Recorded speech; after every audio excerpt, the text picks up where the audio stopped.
Encourager la participation politique des femmes et leur leadership pour une meilleure représentativité dans les assemblées élues est la question centrale abordée lors d'une conférence animée par des panels d'experts. Cette initiative vise à stimuler l'engagement politique des femmes en Côte d'Ivoire.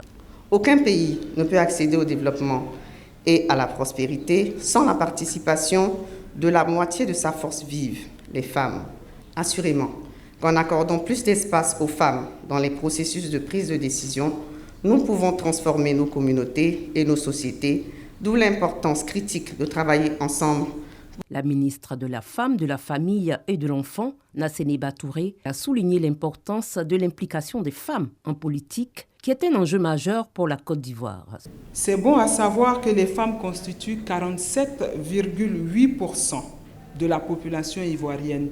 Selon le recensement général de 2021, elles représentent 48,64% de l'électorat.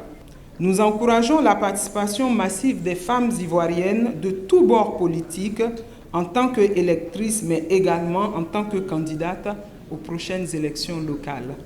Notons que la Côte d'Ivoire compte 16 femmes maires sur 201 communes, 32 femmes députées sur 250 sièges, une présidente de conseil régional sur 31 régions et 7 femmes ministres pour un gouvernement composé de 31 postes. Depuis les années 70, les Nations Unies ont perçu l'intérêt de cette intervention de la femme dans le champ politique et y ont consacré plusieurs rencontres internationales.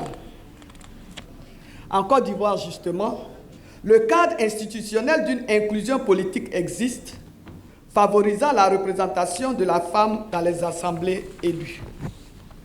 Cependant, beaucoup reste encore à faire. Nous y parviendrons grâce à notre engagement à toutes. Cette conférence constitue ainsi une étape significative visant à renforcer l'égalité des genres en politique, en encourageant la participation des femmes et en favorisant leur leadership dans le but d'accroître leur représentativité dans les instances élues du pays.